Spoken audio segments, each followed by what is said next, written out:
Saludos, querido César, ¿cómo estás tú? Bernabé, qué bueno verte por acá, amigo. Gracias por tu palabra.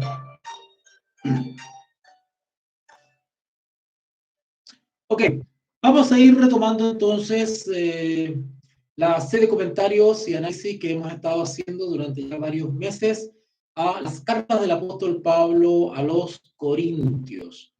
Y hoy nos toca ver justamente Primera de Corintios capítulo 4. Vamos a hacer este análisis de este capítulo de manera detallada, muy exegética y minuciosa. Nos toca hoy día analizar el capítulo 4 de Primera Corintios, un capítulo muy leído, pero muy poco entendido y menos todavía practicado por la iglesia. La iglesia hoy se ha transformado en una agrupación de seres humanos que hablan mucho, pero se comportan poco, ¿verdad? Prometen mucho y no hacen nada. Profesan el nombre de Cristo, pero no lo refleja. Es decir, la iglesia actual es una iglesia inútil. Así que vamos a intentar profundizar un poquito estos textos del apóstol Pablo para ver si podemos reconvertirnos, hacer una introspección, poder recordar, poder revivir tantos principios, tantos consejos que este Hijo de Dios, nuestro hermano Pablo, nos ha dejado para esta generación, para esta última generación. Vamos a orar entonces, vamos a hacer una pequeña oración para solicitar a Dios que nos acompañe por su amor y misericordia. Oremos. Bendito Dios Padre, gracias en estos momentos porque nos permites nuevamente retomar este trabajo arduo, intenso, de dedicación, de concentración, de estudio, de disciplina, lo cual tú permites para que muchos se vean bendecidos y edificados, rogando que el Espíritu Santo nos pueda acompañar e iluminar para poder comprender las sanas palabras del apóstol Pablo. Ayúdanos a gozarnos en la enseñanza de la palabra de Dios, en su lectura, en su recorrido. Bendice de manera especial y guarda, mi amigo César, guárdalo donde quiera que él vaya, protégelo, provéele, Señor, de lo necesario para subsistir. De igual manera, a todos quienes te sirvan en algún ministerio, tú puedes, Señor, proveerle lo necesario para poder mantenerse. Te lo rogamos y pedimos en el nombre de Jesús. Amén. Amén.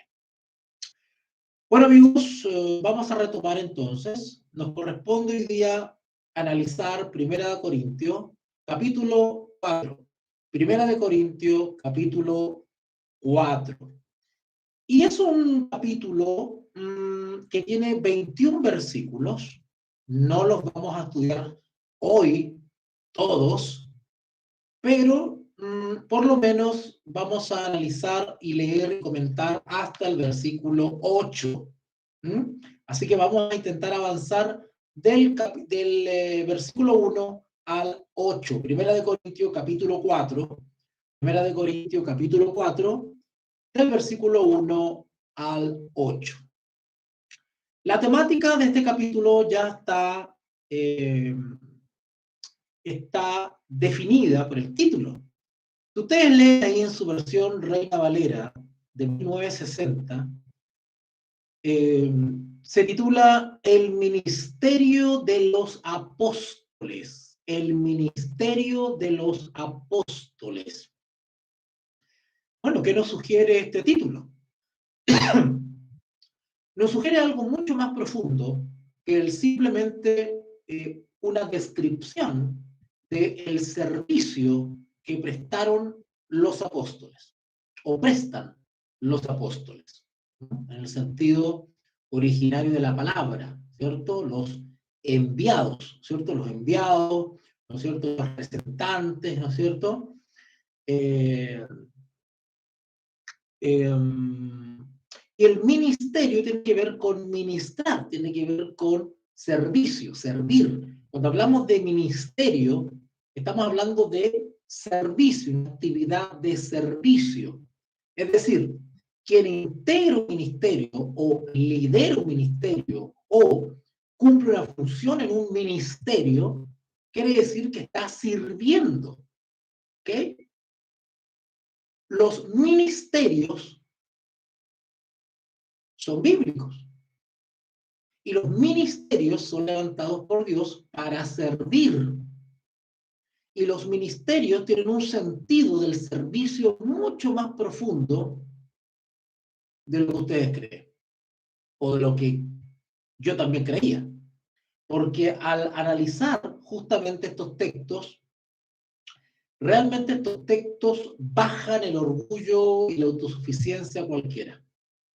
Porque al ver el ejemplo del apóstol Pablo y cómo se consideraba él y cómo consideraba a los servidores de Cristo, pues esto para bajarle los humos a cualquiera.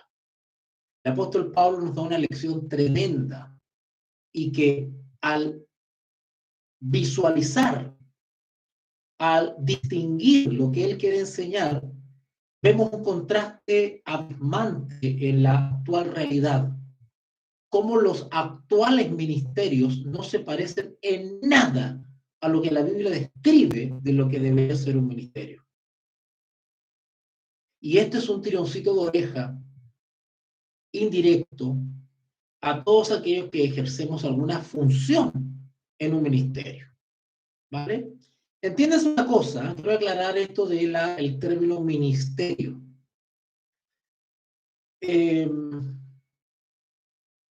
Los ministerios pueden identificarse de manera personalizada. Por ejemplo, el hermano César tiene un ministerio. ¿A qué se refiere con eso? Que el Señor lo ha dotado a él como persona individual, lo ha dotado con un don, ¿cierto? Lo ha dotado con un don especial para servir. Y al mismo tiempo el Señor lo bendice en su vida, en su trabajo, ¿cierto? En sus actividades diarias, y lo dota de talentos. Todo para servir. Eso es un ministerio. Un ministerio es un señalamiento, una misión, un encargo específico, notorio, especial que Dios ha dado o da a sus hijos.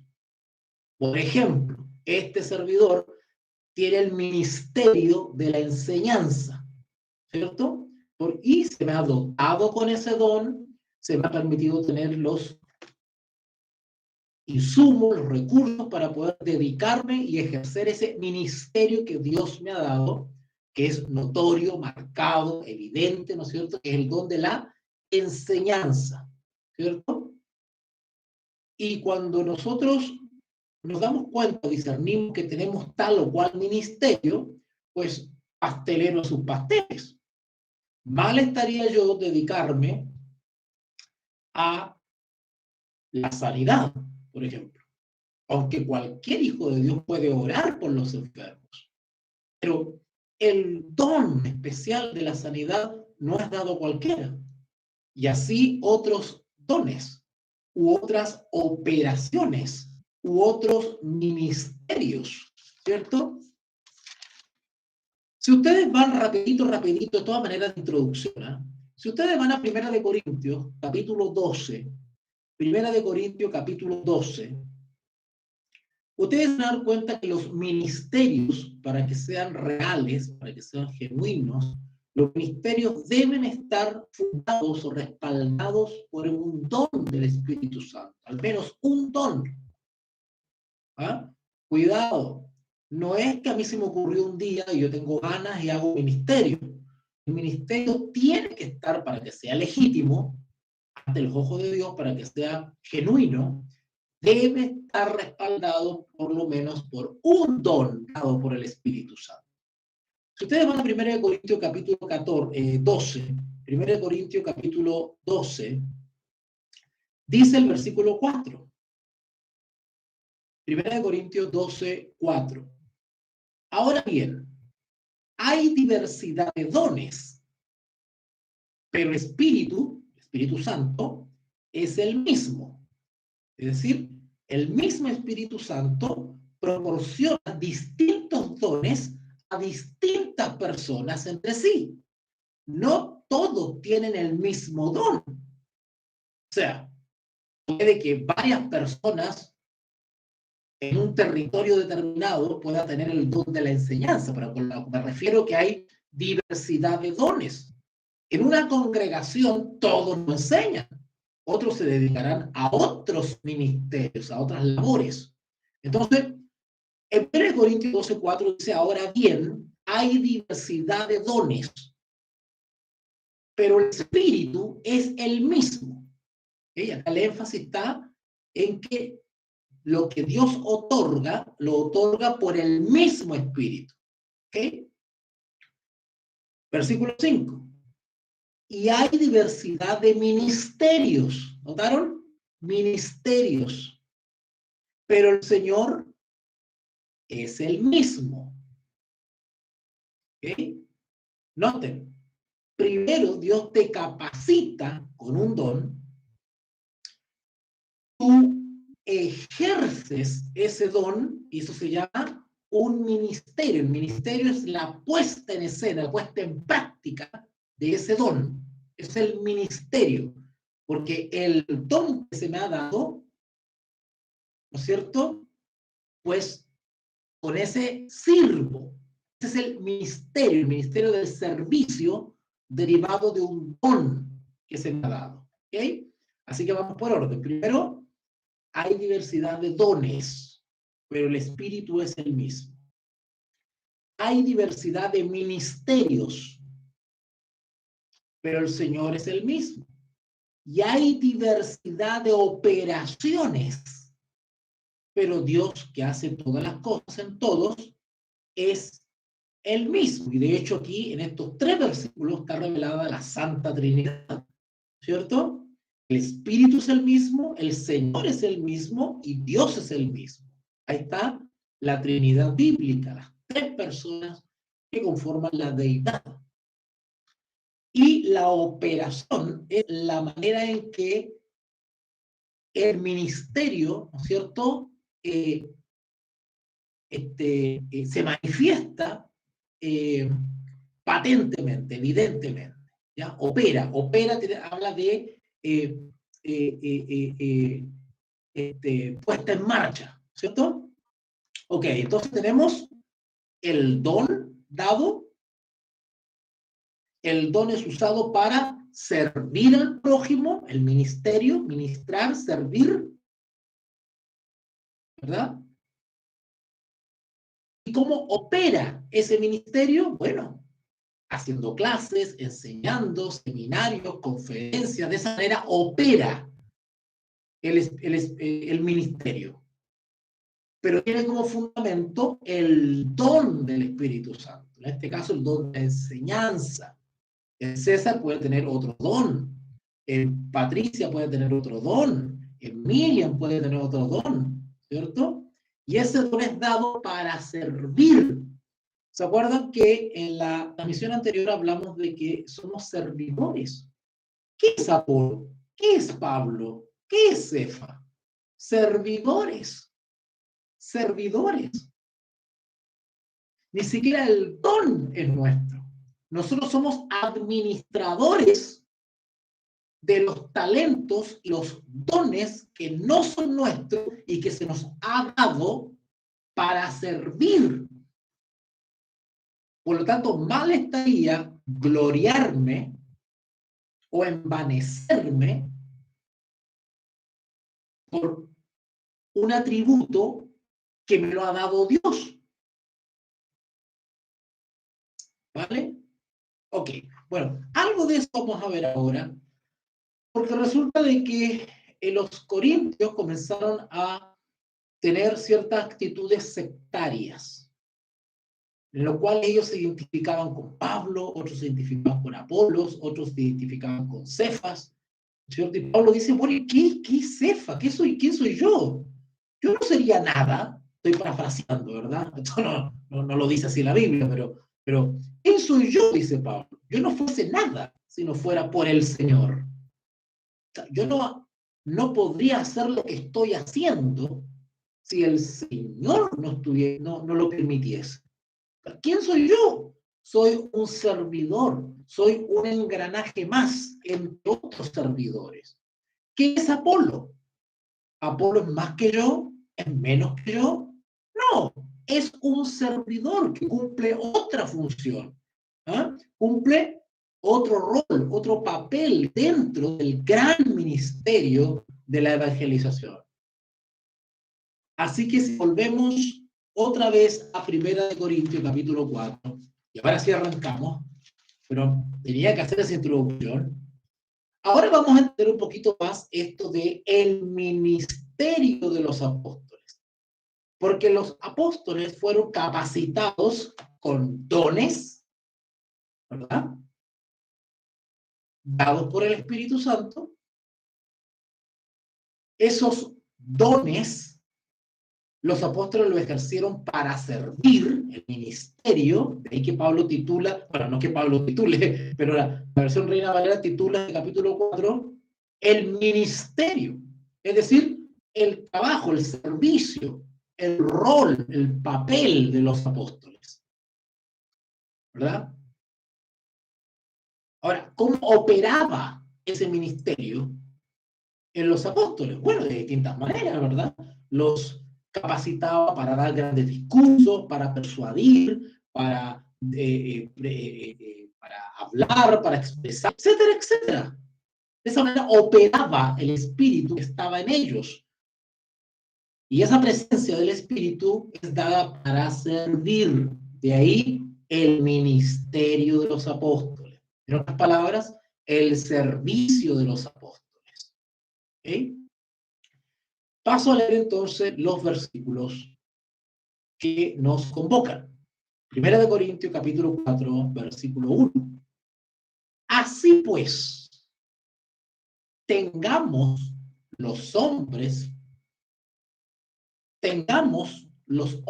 por servidores de Cristo. ¿Escucharon esto? Tengamos los hombres por servidores de Cristo.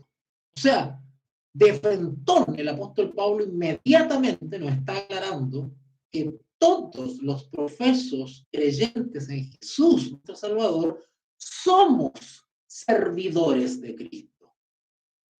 ¿Ok? Sin embargo, hoy en día en la iglesia se ha instalado la idea de los señores o de las vacas sagradas. Y se cree que un obispo o pastor o un evangelista, una especie de santo, es una especie de gurú, una especie de iluminado. Y las congregaciones se revolucionan porque llega el evangelista tanto, el pastor tanto, el obispo tanto, y son verdaderos señores de la grey. Impresionante. Eso no es bíblico. Ese no es el espíritu del servicio. Porque la alabanza es a Jehová, no al instrumento, no al servidor. El que es obispo, pastor, diácono, misionero, evangelista, simplemente cumple una labor de servicio en el cuerpo de Cristo. Claro, hay labores y ministerios que implican mayor o menos responsabilidad que Dios ha permitido. Pero desde el punto de vista espiritual no es más ni menos que el último hermanito de la banca. Porque por más humilde que sea el trabajo de un hermano, hermana, si lo hace de todo corazón y conforme al don que se le ha dado, eso glorifica a Dios. Hay servicios que hacen muchos creyentes y que lo hacen en reserva, en secreto. No es un servicio público y sin embargo es reconocido por Dios. Pero hay otros ministerios que son más visibles, son más públicos, tienen más exposición. Entonces uno tiende como a valorar más lo que es más expuesto y a infravalorar a aquello que es más reservado. Claro, porque no tiene la misma connotación. Pero ante el ojo de Dios no es así. Así que Pablo nos aclara en el versículo 1, así pues, tengamos los hombres por servidores de Cristo. Esto de servidores, vuelvo a repetir, tiene que ver con ministros. Cuando alguien se identifica o se señala como ministro, esa palabra ministro no es un cargo diplomático, no es una cosa de la realeza, como para considerar de manera distinta, de manera más elevada, o considerar de mayor valor a un ministro que ejerce cierto ministerio. No. porque la palabra ministro implica una tremenda responsabilidad. Por eso que no cualquiera puede dedicarse a ciertos ministerios. ¿Se acuerdan cuando yo les hacía esa crítica respecto a que hoy en día cualquiera se lee un par de libros y ya está enseñando la Biblia por redes sociales? Sin tener la experiencia, el llamado, la vocación, el don. ¿Cómo se puede ejercer un ministerio de manera genuina ante los ojos de Dios que glorifique a Dios si no tienes el don para ejercer ese ministerio? Y el don es como lo que diríamos hoy día en términos académicos, las competencias. Si no tienes las competencias adecuadas que te acreditan, ¿cómo pues puedes ejercer una labor sin tener las acreditaciones, el respaldo, la capacitación? En este caso, el don. Entonces, hoy en día se está dando muy a la ligera este tema de los ministerios. Y es una arma de doble filo, por decirlo así, porque quienes ejercen o ejercemos un ministerio, pues tenemos que rendir cuentas por ese ministerio. Y vamos a rendir cuenta algún día por ese ministerio. Entonces, a mí no me gustaría estar en el día del juicio, que se me pidiese cuenta por el ministerio y por los talentos, y me dijese, ¿usted por qué ejerció ese ministerio si a usted no se le dio ese ministerio? O sea, usted se envió solo a ejercer ese ministerio porque yo no lo he enviado a ejercer ese ministerio. Es más, ejercía su ministerio sin tener el don. Y mira todo lo que provocaste. Así pues, tengamos los hombres por servidores de Cristo, es decir, asistentes. Asistentes. ¿Ya? Un ministro es un asistente, es un servidor del gran rey. Y administradores. La palabra administradores es otra palabra que no se entiende, aún entre aquellos que se creen muy sabiondos, ¿no es cierto? Y creen que tienen necesidad de conectarse en estas transmisiones porque ¿qué voy a aprender si yo ya sé? ¿No es cierto? Bueno, déjeme decirle que hasta yo que enseño, cada vez que entro a estos textos aprendo algo. Ayer hablaba con una amiga de Argentina y me hacía algunas consultas, qué sé yo. Entonces, después que conversamos, ella de manera cariñosa me decía, oh, sos un capo, me decía. Un capo es como, eres, qué sé yo, eres talentoso, no sé. Entonces, yo le respondí a ella que, igual que Sócrates, solo sé que no sé nada. Así se hablaba de la actitud socrática, de por más que tú sepas muchas cosas y tengas muchos talentos y seas experto o tengas dominio o seas perito en algo, siempre uno tiene algo que seguir aprendiendo. Siempre. Siempre. ¿Ok? Cuando Pablo habla de que somos administradores de los misterios de Dios, cuando habla de administradores, es lo mismo que hablar de mayordomía. Entonces, yo me pregunto si la iglesia tiene asumida su responsabilidad como mayordomos. ¿Qué implica ser mayordomos de Dios? Porque ustedes deben tener en cuenta que los mayordomos son administradores. Recuerden ustedes algunos esclavos o libertos, ¿no es cierto? O sirvientes de los amos a quienes se les daba la responsabilidad del hogar, de la administración, de la economía, de la hacienda, de la casa, ¿verdad? Del hogar. Ellos tenían que administrar anual y mensualmente los bienes del amo. Y administrar significa no llevar a pérdida al amo, sino que al contrario, acrecentar los bienes del amo,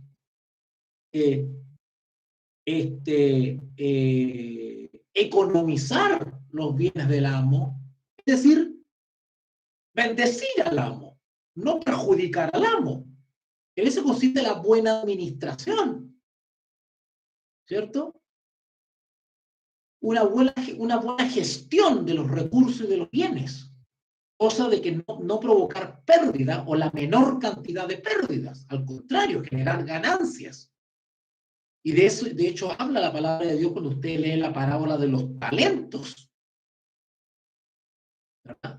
El objetivo del administrador, ¿verdad? O del mayordomo es generar ganancia, no pérdida. Ahora, ¿qué cosa Dios nos ha dado a nosotros para administrar, para usarlas bien, para generar ganancia? En términos espirituales, sería frutos. ¿Qué cosa? ¿Somos mayordomos de qué? Y así como los mayordomos de la antigüedad, se nos va a pedir cuenta de la mayordomía que hemos ejercido.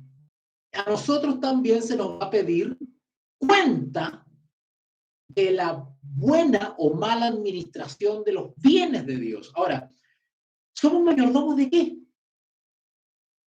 Yo le voy a decir una cosa para hacerlo bien breve. Somos mayordomos desde la vida que tenemos hasta la casa, hasta el más mínimo bien material que tengamos. Somos mayordomos de eso.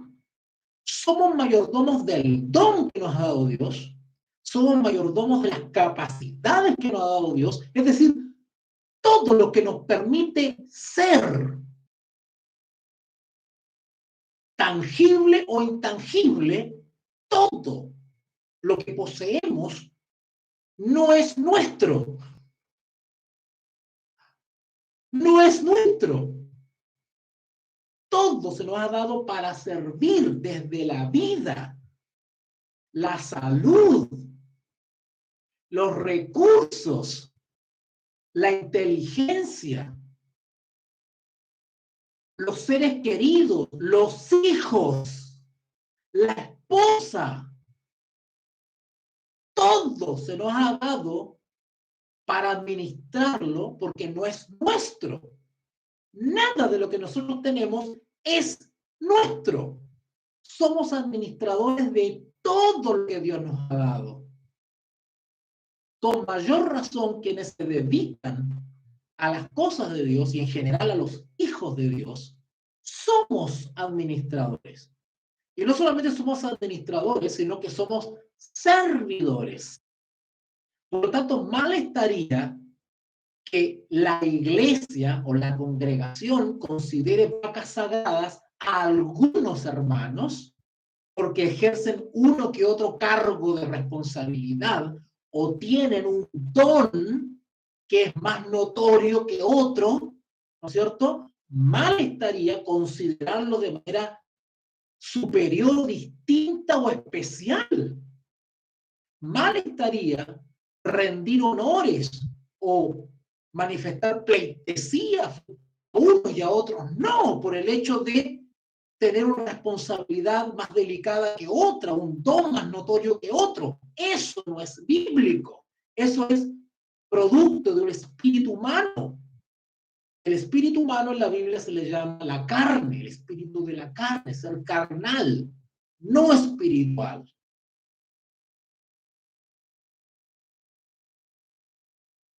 Ahora, ¿por qué sucede eso en la iglesia actual? Muy sencillo. Porque no conocen la Biblia. Sí, ustedes van a decir, pero ¿cómo? Sí, no conocen la Biblia. Por favor, leamos otra vez. Así pues, dice 1 Corintios capítulo 4, versículo 1. Así pues, tengamos los hombres por servidores de Cristo. Y si somos servidores, no podemos considerarnos o permitir que se nos considere como señores, porque el Señor es uno solo. Nosotros somos servidores, no señores. El Señor es otro y está en los cielos. Entonces debemos rechazar toda manifestación, todo halago, cuidado, mira, toda alabanza, porque eso nos puede deslizar hacia el pecado. Siempre tenemos que tener en perspectiva que somos servidores y que la eficiencia o la efectividad en el servicio glorifica a Dios, no al instrumento, no al medio, no al servidor, no al ministro.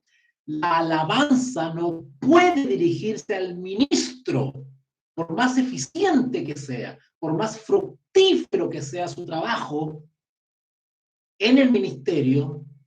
La alabanza corresponde a Jehová. Porque si el instrumento, el medio, el servidor, el ministro se deja alabar o se alaba, eso es el espíritu del anticristo, que es quien se atribuyó o buscó atribuirse la gloria desde el principio. Esto es tremendo. Siempre mantengamos en perspectiva que todo lo que hagamos, todo lo que logremos, es producto o resultado del amor y de las gracias que Dios nos ha dado, porque nada es nuestro. Así pues, tengamos los hombres por servidores de Cristo y administradores de los misterios de Dios. Claro, si somos morada del Espíritu Santo, el Espíritu Santo irá en nosotros mediante el discernimiento, la reflexión, la meditación bíblica, el estudio de su palabra, la contemplación del plan de Dios, irá revelándonos cada vez más las profundidades de los misterios de Dios. Y la Escritura no habla de misterios, sino habla de misterio. Y en el contexto que estamos nosotros comentando ahora, el misterio de Dios dice relación con el plan de salvación, o la palabra de la cruz, como le llama también Pablo.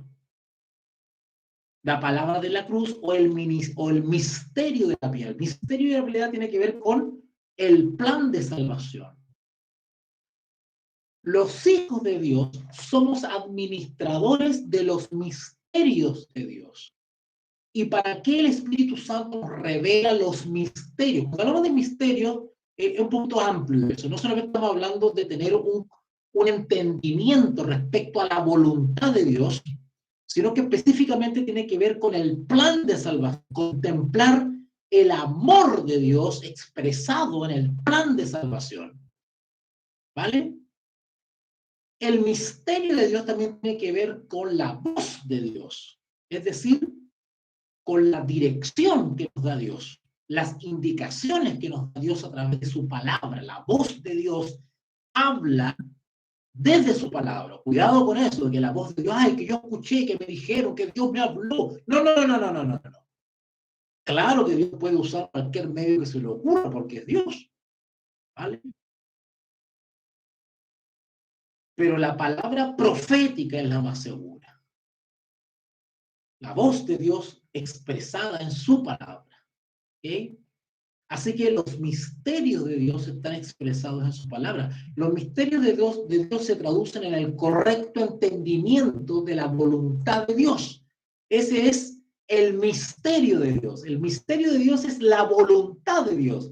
Conocer, profundizar, discernir la voluntad de Dios es conocer los misterios de Dios. Y los hijos de Dios o ministros somos administradores de esos misterios. ¿Se dan cuenta? El versículo 2 dice lo siguiente. Ahora bien, dice Pablo, Para poder entender este capítulo, tienes que repasar el capítulo anterior, ¿eh? Porque todo esto va enganchadito. Pablo aquí se está agarrando, o sea, acá está expresando algo que viene diciendo anteriormente. Y recuerden que la vez pasada estudiamos sobre Pablo hablaba de los colaboradores de Dios. Claro, un ministro no solamente es un administrador y un servidor, sino que es un colaborador.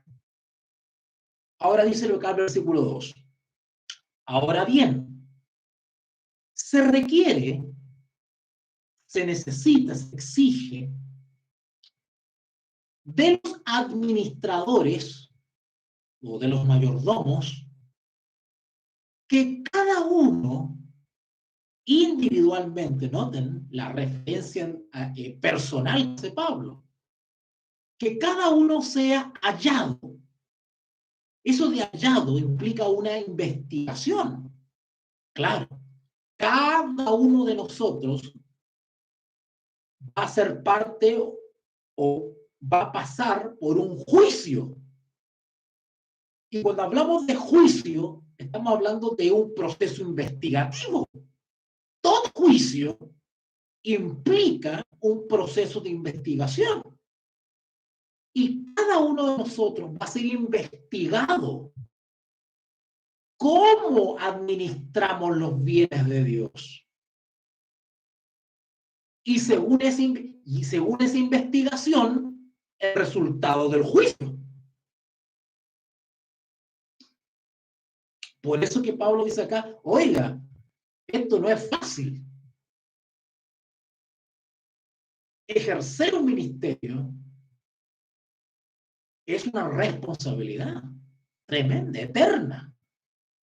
Ahora bien, se requiere de los administradores que cada uno sea hallado fiel.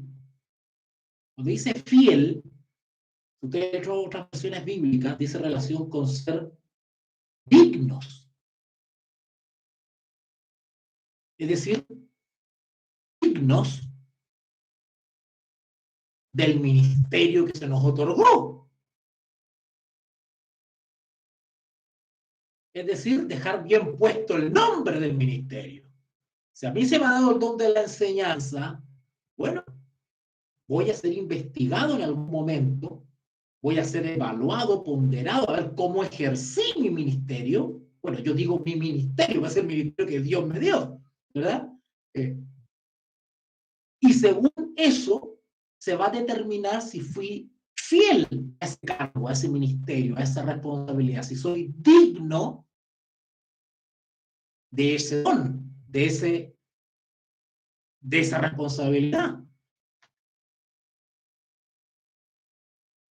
Y ahora Pablo, miren lo que hace. Este es un tremendo ejemplo de humildad del apóstol Pablo. El apóstol Pablo, versículo 3. Yo, dice Pablo, en muy poco tengo el ser juzgado por vosotros, o por tribunal humano. Y ni aun yo me juzgo a mí mismo. Yo le preguntaría a cualquier miembro de la iglesia si me podrían explicar este versículo. Porque la iglesia es mucha suficiencia. Claro, unos se largan a estudiar profecía y a meterse no sé en qué brollos y no saben o no entienden versículos tan sencillos como este. Yo en muy poco tengo el ser juzgado por vosotros o por tribunal humano. Y ni aun yo me juzgo a mí mismo. ¿Qué quiere decir esto? ¿Qué quiere decir esto? Yo en muy poco tengo el ser juzgado por vosotros. Eso de que yo tengo muy poco suena un poquito despectivo, pero ¿qué quiere decir el apóstol Pablo cuando dice yo en muy poco tengo que ser juzgado por todos vosotros? En otras palabras está diciendo, la verdad es que no me preocupa mucho que ustedes me juzguen a mí respecto a mi trabajo en el ministerio. Eso está diciendo. Lo voy a decir un poquito sarcástico. La verdad que me da lo mismo lo que ustedes piensen o critiquen o juzguen respecto a mi trabajo, a mi ministerio. La verdad es que no me estresa mucho lo que ustedes piensen de mi trabajo. ¿Eso está diciendo Pablo? Yo es muy poco. Es como diciendo, no me urge mucho si ustedes critican mi trabajo. Realmente no es lo que me preocupa en realidad. ¿Ah? No me quita el sueño.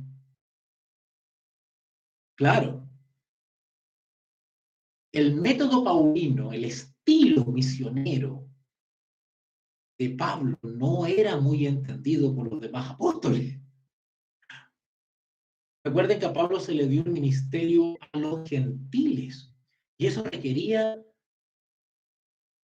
de mucha inventiva, de mucha iniciativa, de reforma, de cambiar los métodos, de cambiar el estilo, de ejercer el ministerio de otra manera, y que no era la manera ortodoxa, no era la manera tradicional, no era la manera que esperaba el judío común y corriente.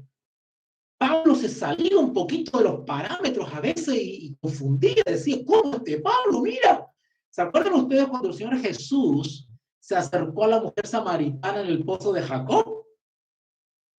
De alguna manera nuestro Señor Jesús rompió un poquito con el esquema y los apóstoles se sorprendieron porque hablaba con una mujer y samaritana más encima. Bueno, el Señor Jesús no estaba cometiendo ningún pecado, pero se estaba saliendo de los cánones establecidos, de los parámetros, ¿no es cierto?, socialmente aceptables, ¿no es cierto?, en el mundo social y religioso. Pablo hacía lo mismo. Pablo procuraba no violar los mandamientos de Dios, pero se permitía actuar de una manera hasta donde se le permitiese su limpia conciencia sin violar los principios de Dios. Y a veces no han entendido.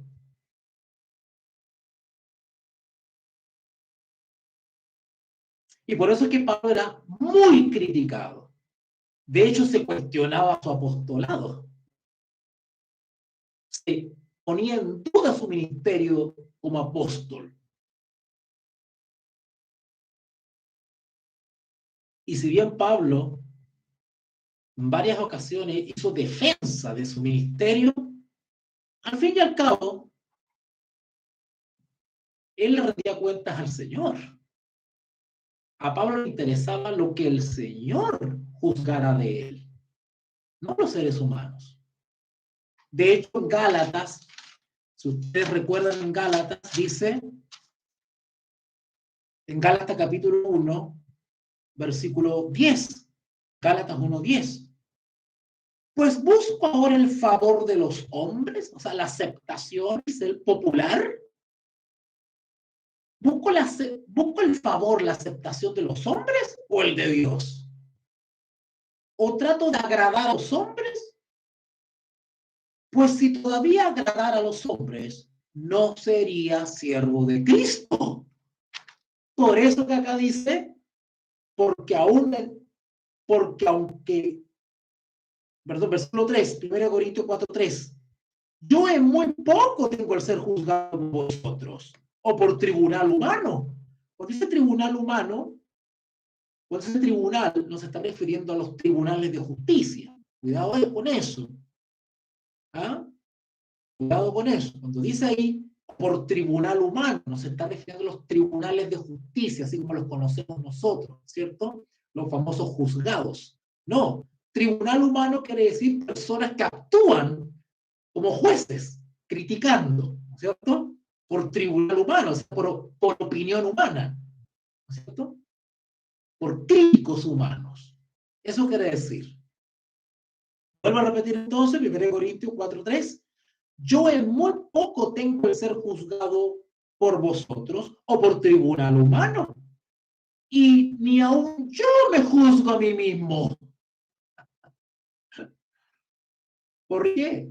Porque el único que al fin y al cabo tiene la palabra final respecto a la legitimidad de tu ministerio es Dios. Fue Dios el que le dio el don de la enseñanza a Pablo, el don de la sanidad a Pablo. Fue el Señor que instruyó a Pablo, fue el Señor que llamó a Pablo. Así que Pablo se debía al Señor. Si hay alguien que debía juzgar, aprobar o reprobar el trabajo de Pablo, al fin y al cabo, y a quien realmente hay que temer es a Dios. Eso es lo que está expresando el apóstol Pablo. Yo en muy poco tengo el ser juzgado por vosotros o por tribunal humano. Y ni aun yo me juzgo a mí mismo. Lo que está enseñando este versículo simplemente es, Pablo está aclarando que él es responsable única y exclusivamente ante Dios. Nada más. Porque si yo estoy preocupado de la aceptación humana, pues eso me va a obligar o me va a llevar o me va a arrastrar a ser infiel a Dios. Porque temo el juicio humano. Por eso que los verdaderos siervos de Dios no temen a la impopularidad. Actúan por una conciencia individual frente a Dios. No importa lo que digan los demás. Tienen un juicio independiente. Nosotros ante Dios, nosotros en materia espiritual no tenemos un juicio colectivo. Nosotros no tenemos que adherirnos necesariamente a la mayoría. Nosotros tenemos que adherirnos a lo correcto, aunque la mayoría se oponga. Hoy estoy leyendo este libro. Este libro está acá, es tremendo este libro. Grandes teólogos hicieron algunas tesis sobre Lutero y están compiladas acá. Han Kung, Paul Tillich, en fin, grandes teólogos. Y una de las cosas que me llamó la atención es que la convicción de Martín Lutero nace de su firmeza en el Evangelio, en su conciencia y en la razón. Por eso es que no podía retractarse. ¿Usted se ha preguntado por qué Martín Lutero no se retractó y estaba peligrando su vida? El Papa le pedía retractarse. Cayetano le pedía retractarse. Estaba siendo amenazado por la Inquisición. Estaba siendo acusado de hereje. Estaba siendo amenazado con la excomunión. Y se mantuvo firme. ¿Por qué? ¿Por qué estuvo dispuesto a echarse al mundo encima? Porque su convicción se fundaba en la palabra, la revelación, la cual no podía negar. Estaba convencido. La razón, porque él no se convenció de la palabra por emoción, sino que por razón también. La razón le indicaba cierto curso, porque no había otro. Y la razón implica otros procesos cognitivos, la lógica, el sentido común, qué sé yo.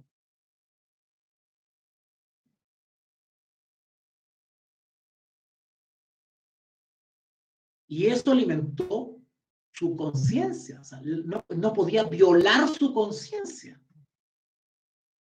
Por eso se mantuvo firme frente a las mayorías, a la presión. Bueno, así actúan los hijos de Dios. Pablo actuaba así. Pablo, al fin y al cabo, en el versículo 3 nos quiere expresar que él es responsable solamente ante Dios frente a su ministerio, en relación a su ministerio. Versículo 4, vamos a avanzar porque me estoy extendiendo mucho. Sigue diciendo, porque aunque de nada tengo mala conciencia, ¿notaron? Porque aunque de nada tengo mala conciencia, es decir, estoy convencido de que estoy actuando conforme a los principios de Dios, que no me he salido. Por lo tanto, no puedo comprender las críticas de mis hermanos. No las puedo aceptar, no las puedo temer. No me puedo dejar amedrentar, no me puedo desanimar por las críticas que me hacen, porque tengo una clara conciencia de que he actuado en los principios de Dios, me he salido.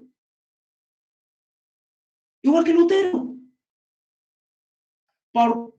Porque aunque de nada tengo mala conciencia, no por eso soy justificado. Pablo en la foto está diciendo, bueno, tengo la tranquilidad que he actuado de manera íntegra. Ojo, pero aunque tengo la tranquilidad de conciencia que he actuado íntegramente, eso no me recomienda ante Dios, porque no es por obra. ¿Van captando la justificación por la fe? Si bien tengo la limpia conciencia que he actuado de manera íntegra, eso no me justifica, no me recomienda ante Dios. Ojo, porque aunque de nada tengo la conciencia, no por eso soy justificado. Pero el que me juzga es el Señor.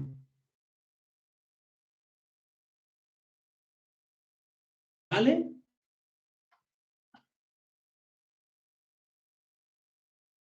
O sea, Pablo actuaba con limpia conciencia, pero eso no lo llevaba a jactarse, a sentirse justificado, sentirse más superior.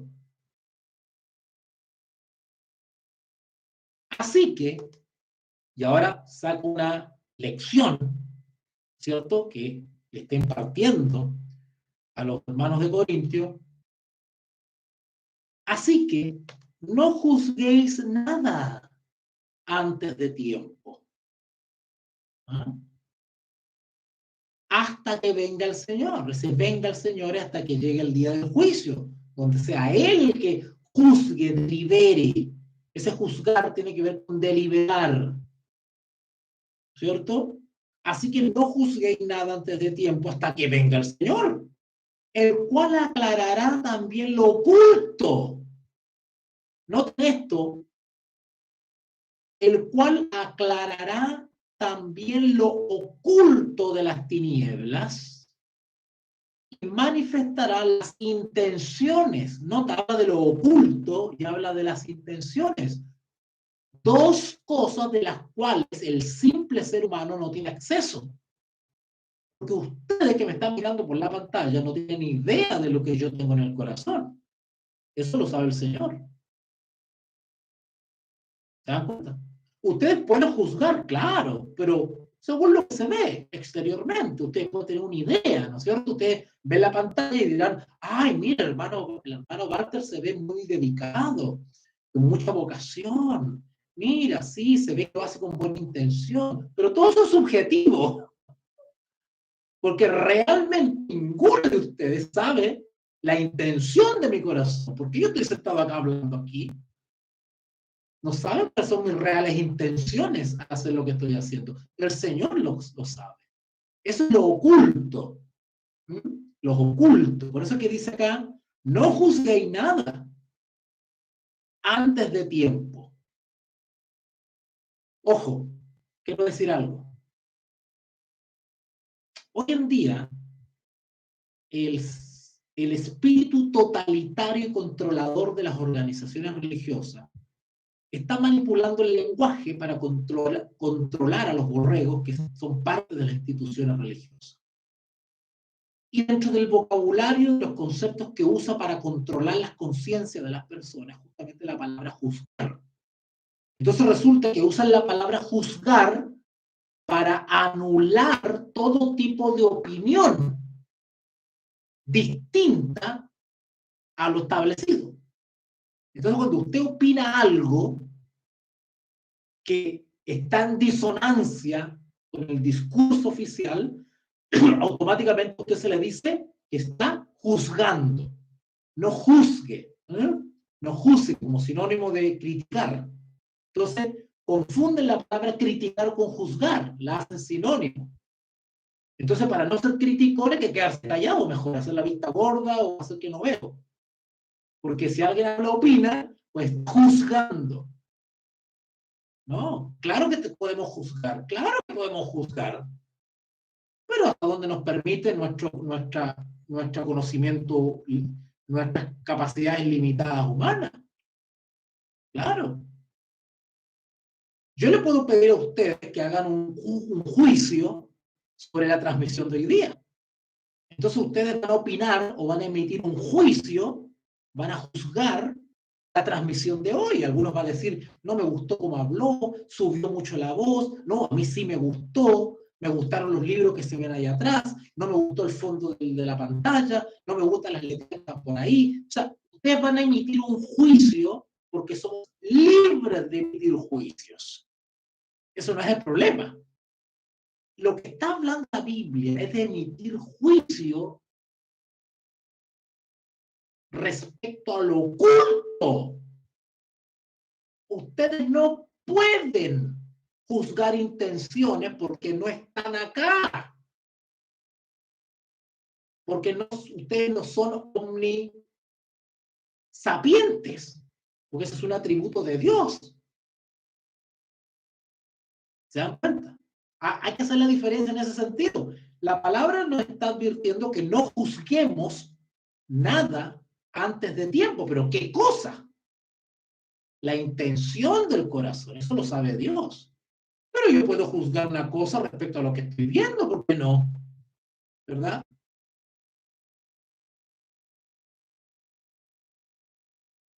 Así que no juzguéis nada antes de tiempo, hasta que venga el Señor, el cual aclarará también lo oculto de las tinieblas y manifestará las intenciones de los corazones. ¿Se dan cuenta de qué cosas no debemos juzgar? Lo que está oculto, las intenciones del corazón, no debemos juzgarlas respecto a una persona. Esa esfera le pertenece al Señor. Pero sí podemos emitir juicios libremente respecto a lo que, con respecto a los datos que tenemos. ¿Cierto? Podemos especular, podemos teorizar, podemos dar una opinión libremente. Si nos equivocamos, pediremos disculpas. Si somos acertados, pues podemos ayudar a alguien, ¿no es cierto?, con un juicio. Pero donde no hay que meterse de las intenciones. Cuidado, ahí no hay que, en ese sentido no hay que juzgar.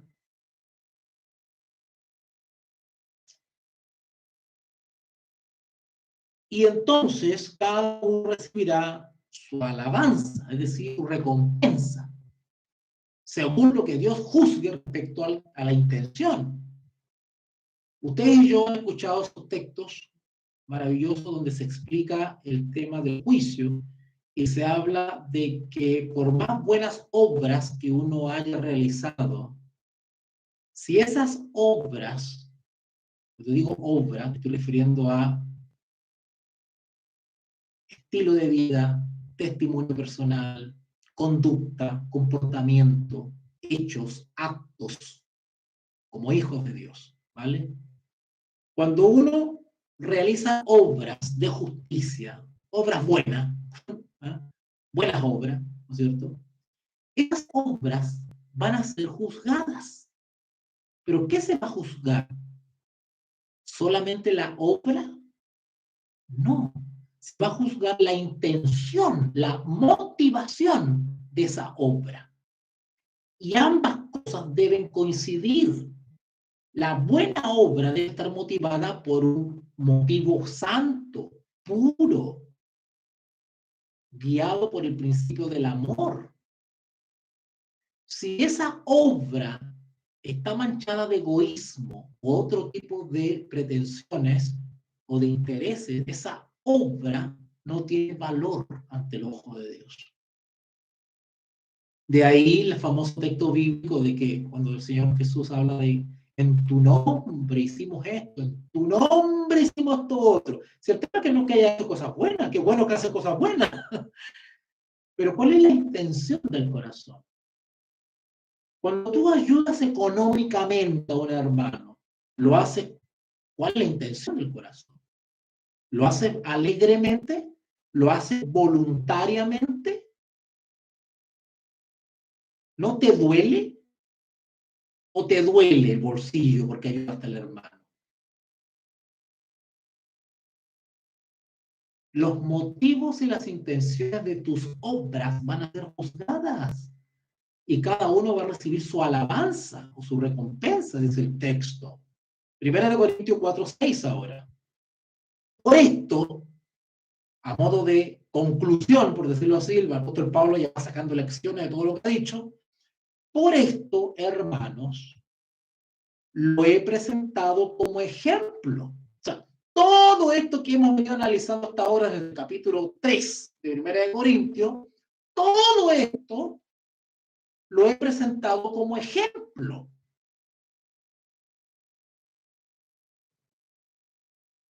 Pero todo esto, hermanos, lo he presentado como ejemplo en mí y en Apolos.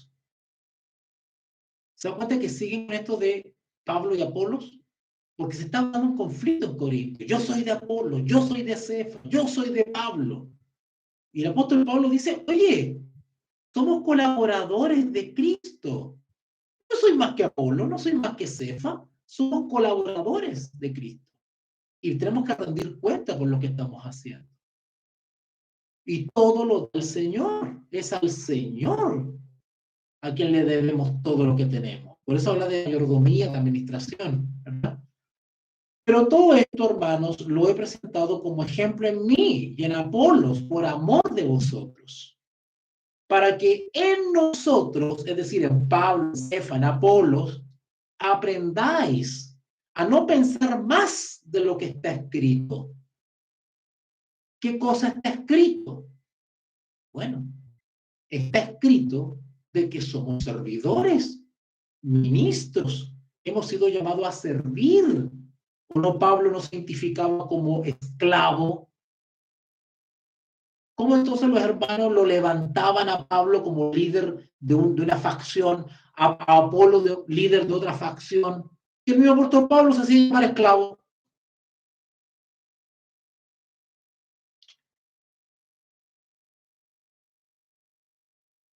Por esto, hermanos, lo he presentado como ejemplo en mí y en Apolo por amor a vosotros, para que nosotros aprendáis a no pensar más de lo que está escrito. No sea que por causa de uno, es decir, por algún líder, ¿verdad? Un líder faccioso, un líder visionista, un líder sectario, ¿cierto? No sea que por causa de uno os envanezcáis unos contra otros, ¿verdad? No, yo soy de aquí, no, yo soy de este predicador, yo soy de este otro. No.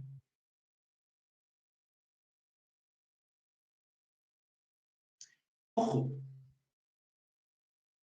dentro de los servidores o dentro de los ministros, hay algunos de los cuales aquí no está hablando. O sea, acá están descartados los que están con falsa doctrina. O sea, eso hay que descartarlo de plano. Acá estamos hablando de los que están en la sana doctrina, son hijos de Dios y están en la senda. Mal estaría generar partidismos entre los hijos de Dios, por más talentosos que sean algunos. ¿Vale? Versículo 7. Porque, ¿quién te distingue? ¿O qué tienes que no hayas recibido? Y si lo recibiste, ¿por qué te glorías? O sea, ¿por qué te jactas? Como si no lo hubieses recibido. ¿Mm? ¿Qué quiere decir esto de que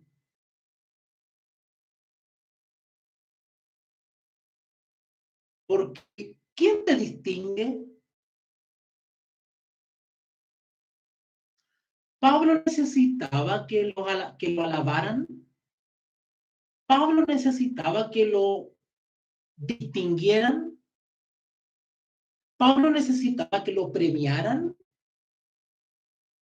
Pablo necesitaba alabanza. Pablo necesitaba que estuviesen subiendo la autoestima constantemente o recalcando sus virtudes. No. Él actuaba en conciencia con la fe de que estaba actuando de manera íntegra, consecuente y que estaba bajo la voluntad de Dios. Punto. Eso es lo que le importaba a él, ser aprobado por Dios, no aprobado por los hombres. Porque ¿quién te distingue? O sea, ¿quién te otorga preeminencia a ti? ¿Quién te da importancia? ¿O qué tienes que no hayas recibido? ¿Hay algo que no has recibido y tú pretendes que te mereces algo y no has recibido?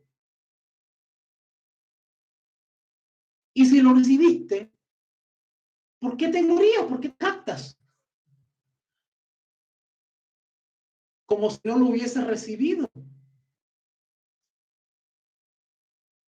Y luego Pablo en el versículo 8 es algo irónico y le dice a los corintios que se creen tan suficientes, ¿no es cierto? Que no merecen consejo ni de Pablo ni de Apolo, ¿no es cierto? Bueno, ¿para qué viene Pablo a Corintios si tenemos a Apolo? ¿Verdad? No necesitamos a Pablo si tenemos a Cefa. Cefa es nuestro líder, ¿verdad? Así que Pablo es un poquito irónico y le dice lo siguiente, acá en el versículo 8, con este terminamos. Ya estáis saciados, le dice a los corintios. Ya estáis ricos. Noten el parecido con el mensaje a la Odisea. Los laodicenses el mensaje a la iglesia de la Odisea describe una condición de autosuficiencia, autosatisfacción, que no tienen necesidad de nada, que ya están listos como están, ya están, ya llegaron a la cúspide. Y Pablo le dice algo similar a los corintios. Ya estáis saciados, le dice. Ya estáis ricos. Ironizando un poquitito de la actitud que tenían los corintios. Ya estáis saciados, ya estáis ricos sin nosotros. No necesitamos a Pablo. ¿Para qué? Sin nosotros reináis, le dice. Ojalá reinasen. Ojalá fuese rico. Interesante, ¿eh? Parecido al mensaje de la Odisea. Ojalá reinases para que nosotros reinásemos también juntamente con vosotros. Pero lamentablemente no es la realidad. Ustedes no están reinando nada. Ustedes necesitan alimento. Interesante, como dice el apóstol Pablo, ya estáis saciados. Y Pablo, recuerden que estudiamos acá en Corintio, que decía, ustedes están necesitados de leche. Ustedes creen que ya no necesitan leche, pero son niños. Bueno, vamos a dejarlo hasta acá. Vamos a dejarlo hasta acá. El próximo viernes, continuamos, Dios mediante, con este capítulo 4 de 1 Corintios, y la idea es terminar desde el versículo 9 al 21. Y vienen cosas bien interesantes, muy bonitas en el resto de los versículos. Así que los dejo invitados para el próximo viernes para que continuemos la primera carta del apóstol Pablo a los Corintios, el capítulo 4. Léanlo, repásenlo. Cualquier comentario, consulta, háganmelo saber a través de mis redes sociales, a través de Telegram, y yo con mucho gusto les voy a responder. ¿Okay? Agradezco a todos quienes me apoyan y me han apoyado y se han acordado de mí y no me han abandonado y han manifestado su confianza y su amistad verdadera para con este servidor, porque su aporte es mi salario. Me permiten seguir trabajando en este ministerio que es el ministerio de la docencia, de la enseñanza. Vamos a orar. Bendito Dios y Padre, gracias en esta noche maravillosa porque nos has permitido nuevamente compartir un tiempo muy lindo en la palabra de Dios. Hemos conversado, comentado, analizado, y más de alguno seguramente se va a ver muy edificado con esta transmisión. Rogando que nos permitas conectar nuevamente el próximo viernes para seguir analizando esta hermosa carta del apóstol Pablo a los Corintios. Acompáñanos, no nos abandones, que tu Espíritu Santo nos eh, acompañe el resto de la noche. Bendice a aquellos que están pasando situaciones difíciles, apóyalos, ábrele las puertas. Ayúdanos, Señor, a aquellos que están con problemas de salud. Danos discernimiento para entender tu voluntad, para discernir cuál es tu voluntad para nosotros. Gracias, Padre, por este lindo tiempo. Te lo agradecemos en el nombre de Jesús. Amén. Amén. Bueno, amigos, los dejo entonces. Nos vemos, Dios mediante, el próximo viernes para continuar con Primera Corintios. ¿Ok? Un abracito a todos y a su disposición. Cualquier cosa me escriben y yo con mucho gusto les voy a responder. Dios les bendiga.